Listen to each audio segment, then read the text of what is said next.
যেদিন ক্লাসের সবচেয়ে সুন্দরী মেয়েটা সবার সামনে দাঁড়িয়ে কাঁদতে কাঁদতে বলেছিল আমি নাকি তার বুকে হাত দিয়েছিলাম, তাকে নষ্ট করতে চেয়েছিলাম। সেদিন সবাই আমার দিকে অনেক ঘৃণা নিয়ে তাকিয়েছিল। ক্লাসের প্রায় ৮০ জন ছাত্রছাত্রী সবাই আমাকে খারাপ ভেবেছিল। সবাই মেয়েটার কান্না ভেজা কণ্ঠটা বিশ্বাস করেছিল। আমার সবচেয়ে কাছের বন্ধুটাও সেদিন আমার থেকে দূরে সরে গিয়েছিল। আমার সবচেয়ে প্রিয় শিক্ষকটা আমার গালে চড় মেরে বলেছিল, তুমি অনেক ভালো ছাত্র, আমি তোমাকে অনেক ভালোবাসতাম, কিন্তু তুমি আজকে যে কাজটা করেছো তার জন্য আমার ভালোবাসাটা তোমার জন্য চিরতরে শেষ হয়ে গিয়েছে। নিজেকে একজন ভালো মানুষ হিসেবে যে প্রতিষ্ঠিত করতে পারে না, সে যতই ভালো ছাত্র হোক, টাকার মালিক হোক, এসবে কিছু যায় আসে না। একজন মানুষের সবচেয়ে বড় পরিচয় হলো সে একজন মানুষ। তবে তোমার মতো মানুষ না, তুমি এখনো মানুষ হতে পারোনি।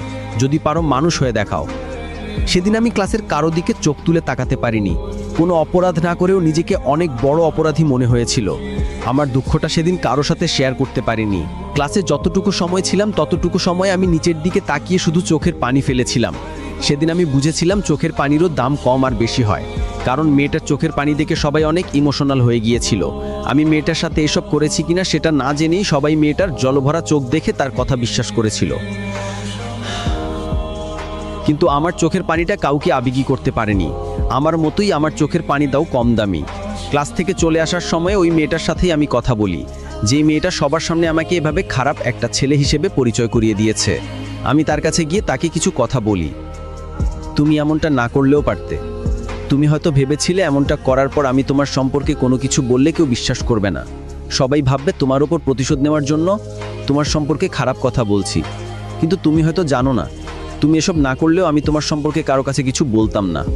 তবে ভয় পেও না, এখনও তোমার সম্পর্কে কারো কাছে কিছু বলবো না। যে মানুষটা আমাকে সবার সামনে খারাপ বানিয়েছে, আমি তাকে সবার সামনে খারাপ বানাতে চাই না। কলেজ থেকে বাসায় যাওয়ার পথে যখন দেখলাম সবাই আমার দিকে কেমন করে যেন তাকিয়ে আছে, তখন আমার বুঝতে অসুবিধা হলো না আমার খবরটা এলাকার অনেকেই জেনে গিয়েছে, তাই তারা আমার দিকে এভাবে তাকিয়ে আছে। এসব খবর বাতাসের মাধ্যমে ছড়িয়ে যায়। আমারটাও হয়তো সেভাবেই সবার কাছে পৌঁছে গিয়েছে, হয়তোবা বাড়িতেও জেনে গিয়েছে। এমনিতেই মা আমার দোষ খোঁজেন সব সময়, একটু ভুল পেলেই বাড়ি থেকে বের করে দিতে চান। শুধু বাবা বলে কয়ে হয়তো আমাকে বাড়ির এক কোণে ছোট্ট একটা রুম দিয়ে রেখে দিয়েছেন। মা চায় না আমি এই বাড়িতে থাকি। যখন বাসায় গেলাম তখন দেখলাম মা আর বাবা দরজার বাহিরে দাঁড়িয়ে আছে। তাদের দেখে বুঝতে পারলাম কলেজের ঘটনাটা তারা জেনে গিয়েছে। তখন আর দেরি না করে আমি বাবাকে বললাম, আমি কিছু করিনি বাবা, বিশ্বাস করেন, আমার মৃত মায়ের কসম বাবা, আমি কিছু করিনি। তুই যদি কিছু নাই করবি তাহলে মেয়েটা তোর সম্পর্কে সব বলবে কেন? তোর ক্লাসে তো আরও অনেক সুন্দর সুন্দর ছেলে আছে, তাদের সম্পর্কে তো এরকম বললো না, তোর সম্পর্কে কেন বললো? তুই এসব করেছিস বলেই সে সবার সামনে এসব বলেছে। একটা মেয়ে কখনো নিজের মান সম্মান নিয়ে এরকম মিথ্যা বলবে না। মিথ্যা তো তুই বলছিস এখন আমাদের সাথে। আমার সৎমা যখন কথাগুলো বলল তখন আমি চুপ করে দাঁড়িয়েছিলাম। কি বলবো কিছু বুঝতে পারছিলাম না। তবে এটা বুঝতে পেরেছিলাম, যাই বলি না কেন আমার কথা কেউ এখন বিশ্বাস করবে না। হঠাৎ করেই মা বাবাকে যে কথাগুলো বলল সেই কথাগুলো শোনার জন্য আমি মোটেও প্রস্তুত ছিলাম না। তুমি তোমার ছেলেকে বাড়িতে রাখলে আমি থাকবো না, এই বাড়িতে থাকবো না। আমি কোনো ধর্ষককে এই বাড়িতে রাখতে চাই না। আমার একটা মেয়ে আছে, আমি আছি, আমরা তো আর আপন কেউ না। আমি তো আর আপন মা না, হাবিবাও তো আর ওর আপন বোন না। সুযোগ পেলে কি না কি করে বসবে কে জানে। তুমি ওকে বাড়ি থেকে বের করে দাও। মা যখন বাবাকে কথাগুলো বলল তখন আমার চোখ দিয়ে অনবরত পানি পড়ছে। আমি ভাবতাম সৎমা হলেও একদিন আমাকে ঠিকই নিজের মায়ের মতো আদর করবে।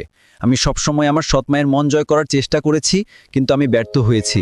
তবে কোনোদিন ভাবিনি আমার সম্পর্কে এতটা খারাপ ধারণা জন্ম নিবে তার মনে। নিজেকে পৃথিবীর সবচেয়ে অপবিত্র মানুষ মনে হচ্ছে।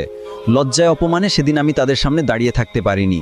এই বাড়ি ছাড়া কোথায় যাব আমি সেটা না জানা সত্ত্বেও আমি সেখান থেকে কাঁদতে কাঁদতে চলে আসি। আমার বাবা একটিবারের জন্য আমাকে থাকতে বলেনি। সেদিন আমি খুব করে বুঝেছিলাম আমাদের বাবা ছেলের সম্পর্কটা হয়তো শেষ।